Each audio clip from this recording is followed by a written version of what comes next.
Ping pong. in Liverpool, and that's going to lead us into our next Dayı canlı yayında ha, bak görüyor musun? Bu da yayıncı. activity. Cody, go ahead. Selamünaleyküm abi. Buraya ne zaman geçeceğim? Primary school. My Seni severek question takip is ediyorum. it fun drinking Sana abone water out olacağım. of a bubble? Tim, is it fun drinking water out of a bubble? Geç gidiyor.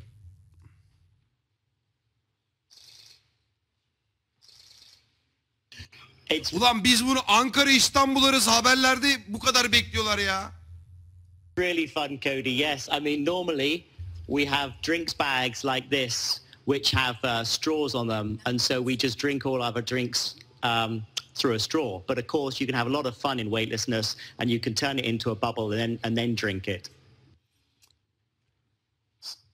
So Tim's going to show us a bit about what it's like to drink out of this bubble. So everyone's watching you do this.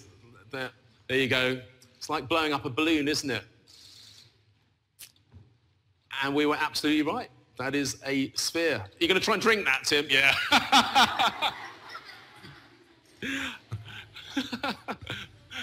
Everyone enjoyed that, Tim. That was fantastic. What else can you do with water up there, Tim? I don't think that's the only trick you've got for us. Everyone enjoyed that, Tim. Kevin, there are... what else can you do with water up there, Tim? Yeah, there are a couple of other things I can do with the water up here. So let me show you. Here we go. Hadi bakayım. Yap şovunu. Adamın canı sıkılıyor. Bütün gün bunlarla uğraşıyor orada.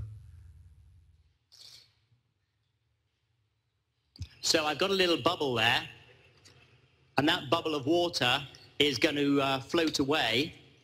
But I also have with me 2 bats, which are just like table tennis bats, except these bats are hydrophobic, which means they resist the water, so the water doesn't stick to them. They're like non-sticky bats, which means that you can actually play space ping pong. There you go. Net oynardık bu arada. Saturday and play space ping pong.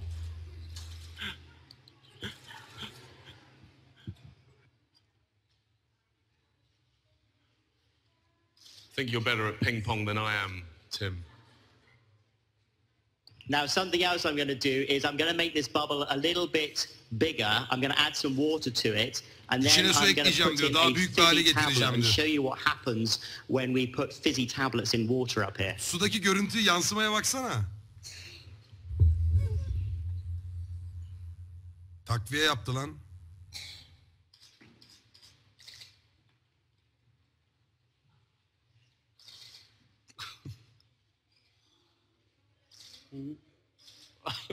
Ağzına burnuna yüzüne geldi.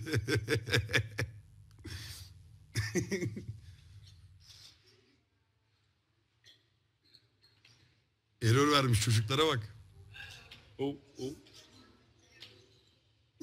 Kablolara gidip patlıyormuş.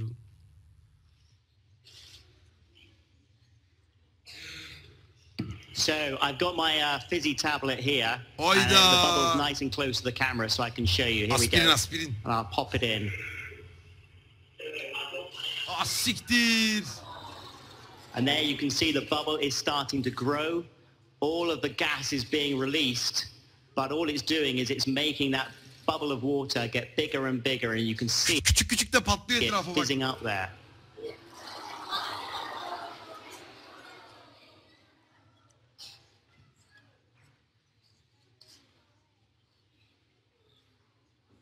Everyone very, very impressed with that trick down here on Edim.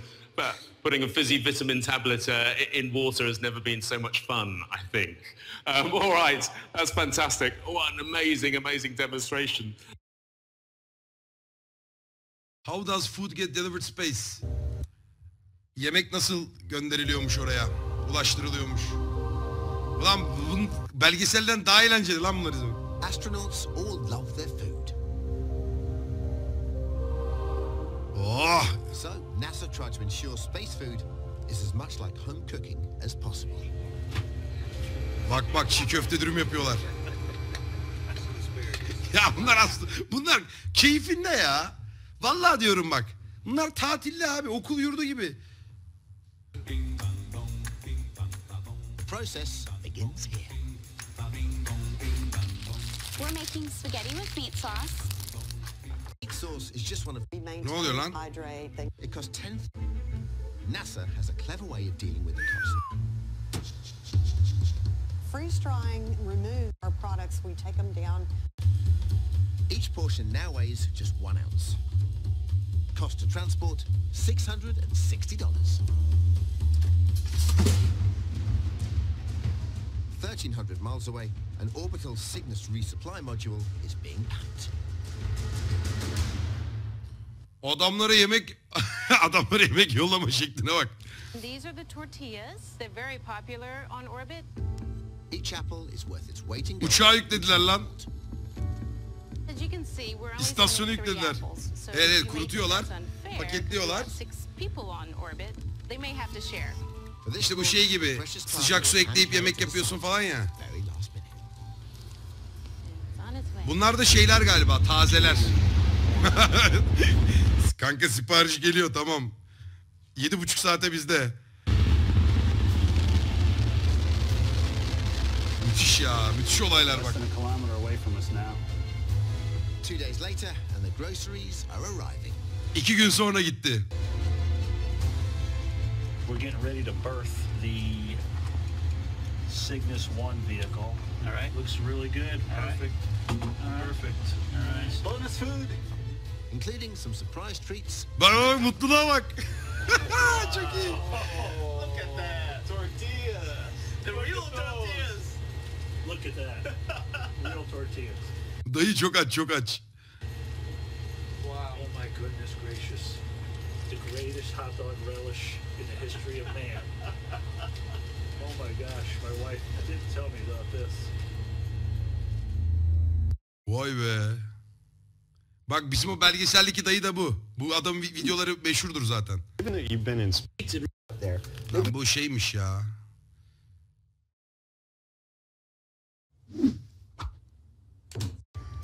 But what you're eating, Jamie?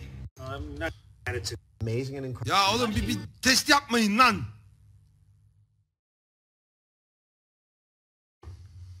Chris.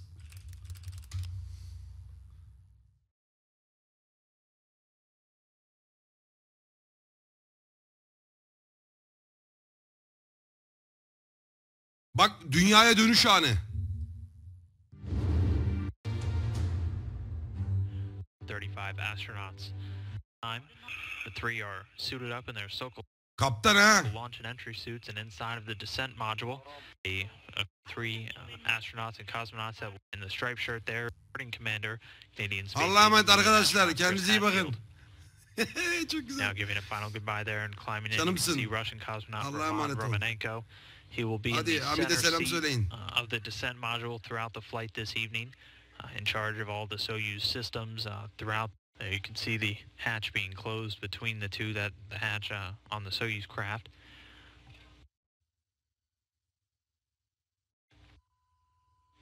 Timers. 257 Oo, ayrılıyor, central dur. time, while the station and Soyuz craft fly about 257 statute miles over eastern Mongolia. Well, do that. Backing away at a rate of just a little over 1/10 of a meter per second. R7. Anasına söylüyor galiba. Step up. One confirmed. Sending S7. Bu arada çok zor iş ya. Bir düşünsenize yani aldıkları eğitimleri, fedakarlık gösterdiği şeyler. Geliyor bak. Sent touchdown. Touch helicopters carry safing the at this point. Just about 2 seconds. Öldüler. There you can see meters per second. Once there you can see the soft landing descent rate from the surface. Ha, açıyorlar, kapağı açıyorlar bak. Ready.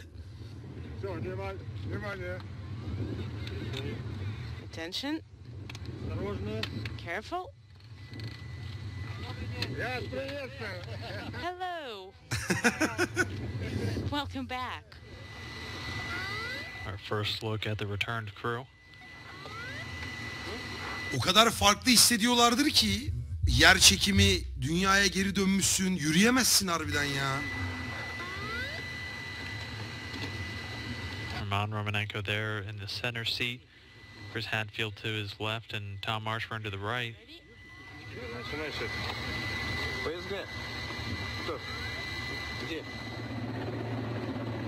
The astronauts will be carried over to these seats where they can relax for a moment as they're all extracted before eventually being moved over to the medical tent. Öyle olmasın diye adaptasyon antrenmanı yapıyorlar abi uzayda. Ya ne kadar yaparsa yapsın oğlum. Baksana adam amına kodumun hayatına bağlamış. Beyni yanmış adamın, nasıl kalkacağını düşünüyor ya. Sabaha kadar çalışsın. Yer çekimsiz ortamdan yer çekimli ortama iniyorsun. Ya bu herif gelip de böyle selamünaleyküm de yürüyemez yani. Baksana taşıyorlar adamı. Medical exam. Meanwhile, Canadian Space Agency astronaut Chris Hadfield being lowered into his seat now after being extracted from the Soyuz craft. All 3 crew members now safely out. We'll see it once again. Oxygen 90.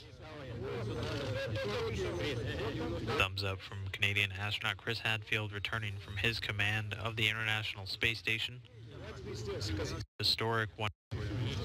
Hadfield and Marshburn landed successfully. Çok iyi ya. Reis sen ne yapıyorsun bakayım? Sen inmeden önce ne yapıyor musun? Space Kitchen mutfağı tanıtıyor. Let's talk about space food. Oğlum kendi kanalı mı bu? Yok.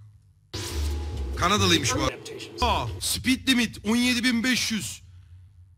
2800 28.000 kilometre saatte. Yüz ifadelerinde şey var, fark ettiniz mi? Sıçacakmış gibi aynen tam denk geldi Picar'ın. Başüstü sanki sarkıtmışlar senin de bütün basınç kafanda birikmiş gibi. Adam orada aylarca günlerce sıçıyormuş gibi, baksana surat ifadesine. Rahatsız ediyor yani.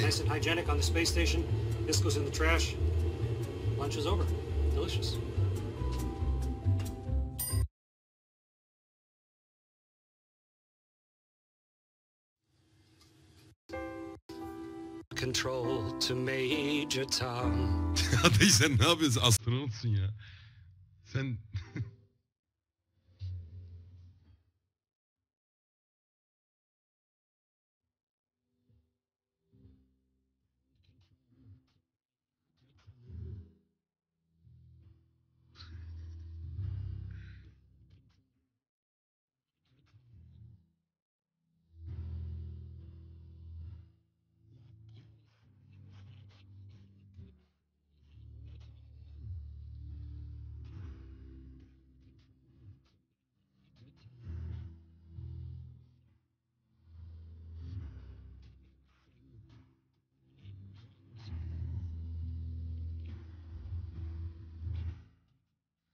Harbiden green screen olmasın bu ya.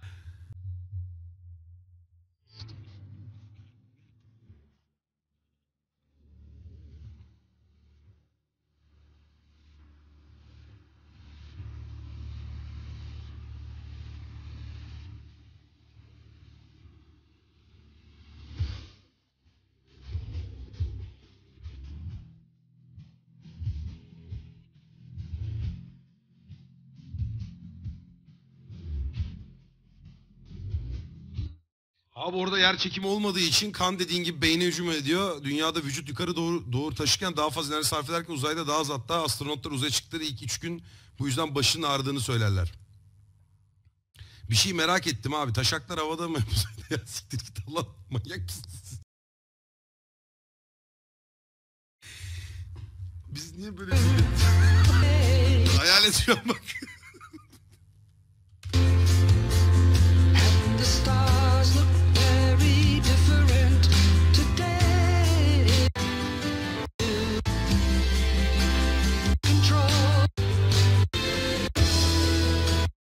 Reis içimize daralttın ya.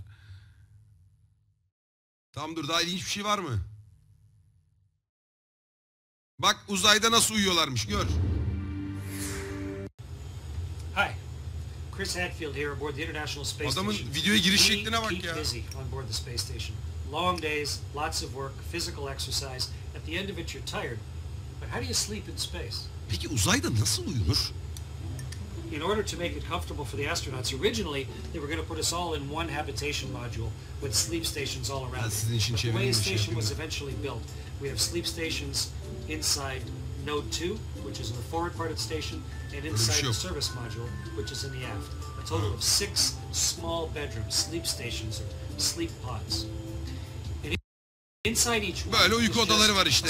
Etraftan kemerli memerli. Might think it's uncomfortable not having a mattress and a pillow, but without gravity, of course, you don't need anything to hold you up. You can just completely relax, and you don't even need a pillow. In space, you don't even have to hold your head up, so you can relax every muscle in your body, and your arms float up in front of you. Your head tips forward. But before I go to sleep, I got to put on my pajamas because I have space. Adam uyurken çekmişler. Great. I'm in my super comfy Russian full-length pajamas. Nice for when you have to get up in the middle of the night, and ready to go to bed. I'll show you where I sleep. Hadi uykuya.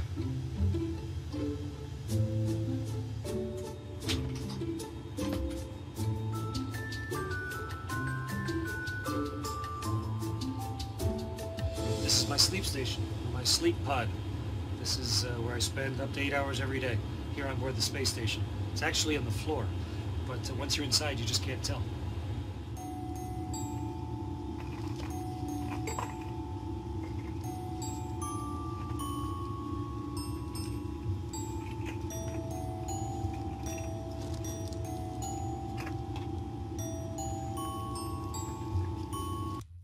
Burça'ya benziyor lan. Burça uykuya gidiyor. Şimdi Baboli.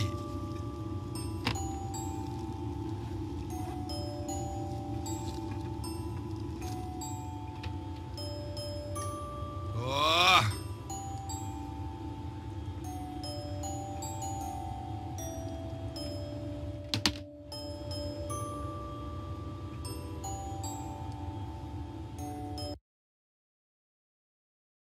Zor ya.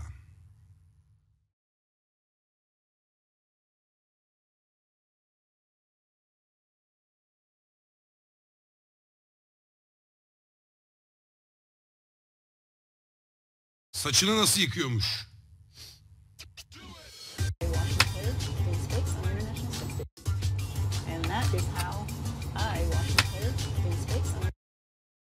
Saçı çok yağlanmış.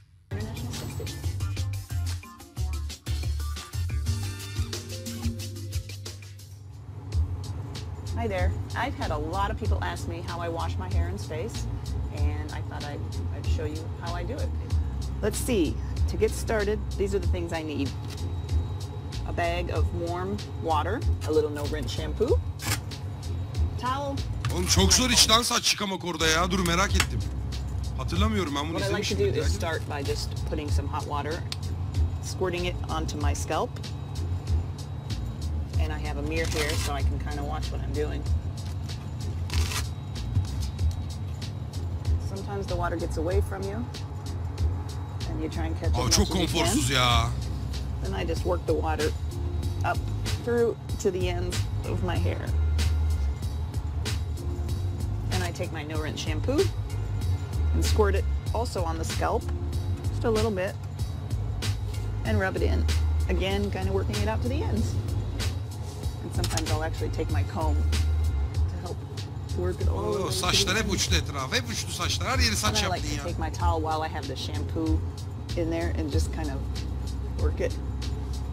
Because without standing under running water, you kind of need to use the towel a little bit to help get some of the dirt out.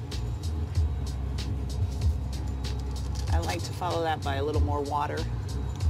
It's called no-rinse shampoo, but I think it's best if you use a little water with it.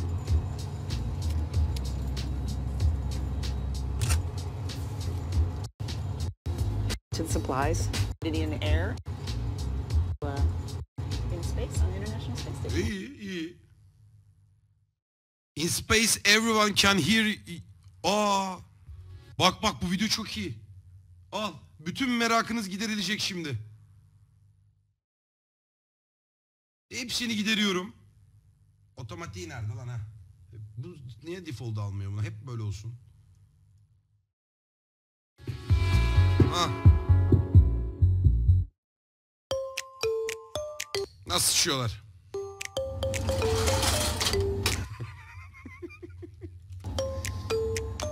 Hello, and welcome to the toilet of the International Space Station. Let's say you're up here on ISS and you need to go to the restroom. You want to come to this restorana değil o. The first thing you want to do is bak bunu böyle 2 kilo parasını yerleştiriyorsun. Sen sıçmıyorsun bunda. Bu emiyor. Diye alıyor böyle. Kanaldan görüyorsun böyle kara kara bir şeyler gidip uzay boşluğuna bırakıyor kardeşim. Hiç zor bir şey değil. Equipment and turn this rotary switch 90 degrees to the open position. What that does is it turns on a fan which creates a suction effect in this hose so that you can use this yellow element for your number one. Harbiden öyle çıkacak bak. For number two, the principle is actually exactly the same, suction.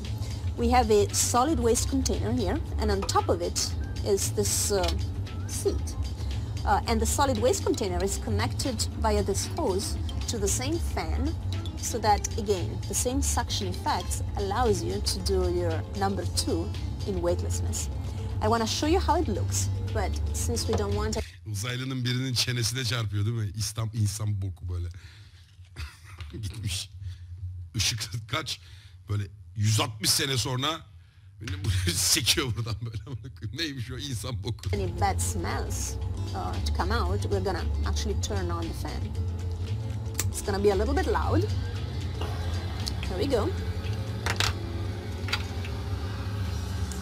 Now you can lift the lid. There is... Abi çok zor ya arkadaşlar. This seat that sort of looks comfortable, but you don't really sit in weightlessness. So most of us actually prefer to lift this one as well and use directly the opening that goes into the bag. And in fact, there is a bag in there. It looks like this. And when we are done with İşimizi bitirdiğimizde çantayı kapatırız ve aşağı doğru our ineriz. business, we close the bag and we push it down into the solid waste container. And then, of course, as a courtesy to the next person, we put a new fresh bag inside. The solid waste container gets changed when it's full, which is roughly every 10 days for a crew of 3 people using it. This one, for example, was installed on the 61st day of this year. So probably roughly around day 71, we will have to change it again. But urine gets recycled. So from the pretty complicated hydraulic equipment that is behind here and makes the use of the toilet in space possible. Abi elin kaysa var ya sıçtın ya. O bok var ya bir yolundan çıktı mı tutmaya çalışırsın havada her tarafından böyle. Amına koyayım. The urine actually gets missing as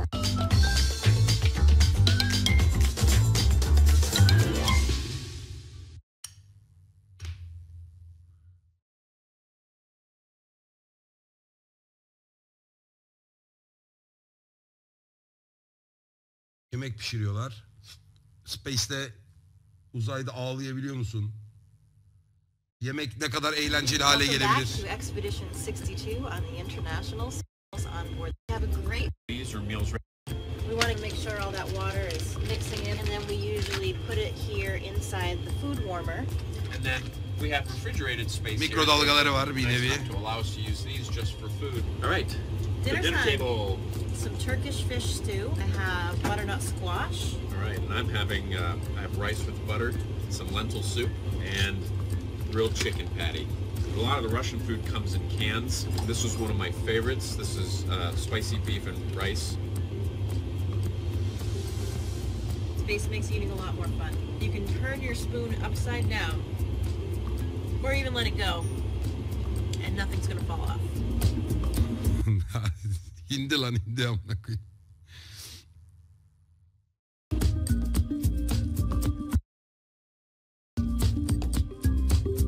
You can eat in any direction. You can eat upside down if I want to. Ne dedi ki orada ben duymadım. Turkish dedi galiba. Turkey demedi ki.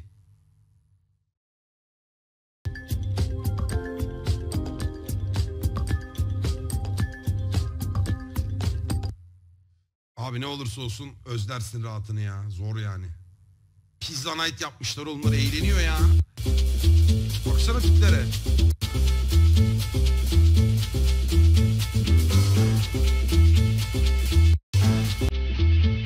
Sana ya.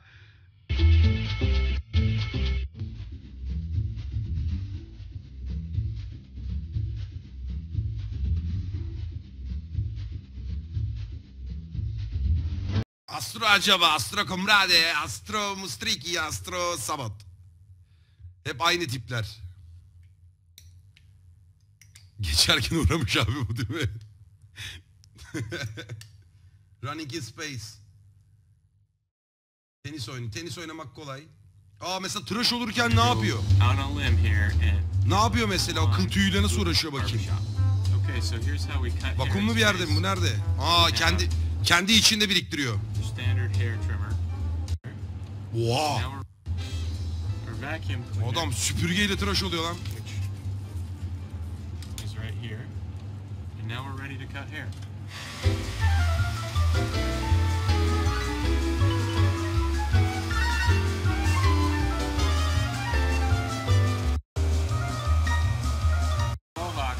Ya illa bir tarz yapacaksın ya.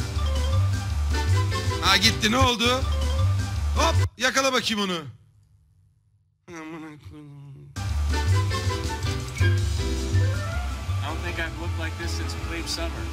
Şu kafayı çok özledim bu arada. Şöyle saçla çok gezmek istiyorum. Çok rahat.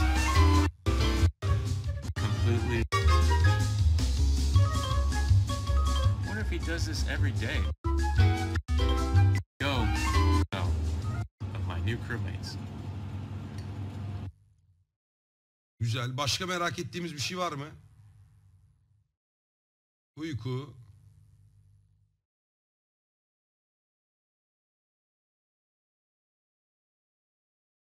Adam puding yiyor lan. Sinir oldu.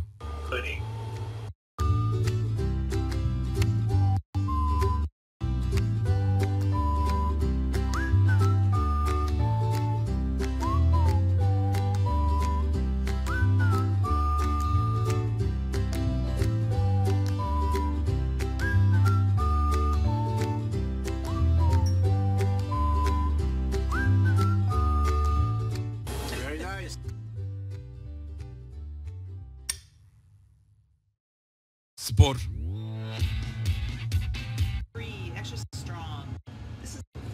Koşu bandı.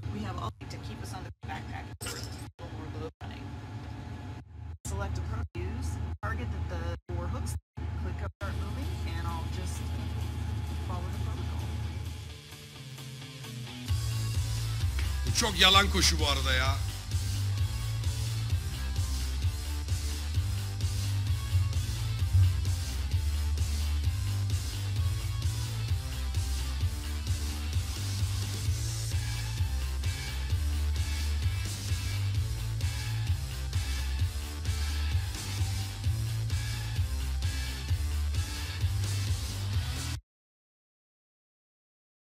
Bitti bu kadar. Başka da bir şey kalmadı zaten.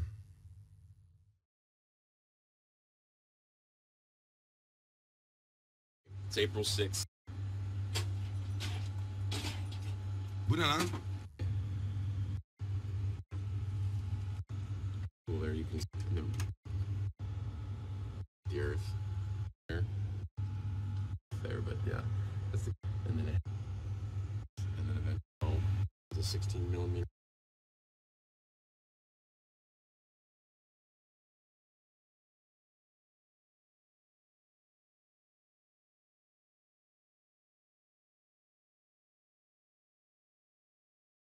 Yourself. A lot of freeze. Bu kadın çok makara. Aa! A bit more red, and then we combined them in the gap experiment, and so now obviously with the dye they've changed, which means. And so as the bacteria metabolize. Oğlum uzaya örümcek sızmış. Metabolize and changes color. Exactly. And the other experiment, which I think. Oh, sorry. The other experiment, which I think you guys want to take a look at if we can get the camera to focus, is, of course, our little Nefertiti here. Let's see if she can get in focus. Hold on. Can you see her? She's she's in focus, yeah. I see a lot of dead She's a little flies. scary.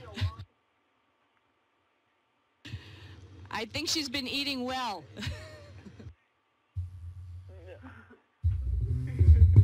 So, do you have a question about your spider here? Kadın bizden ya.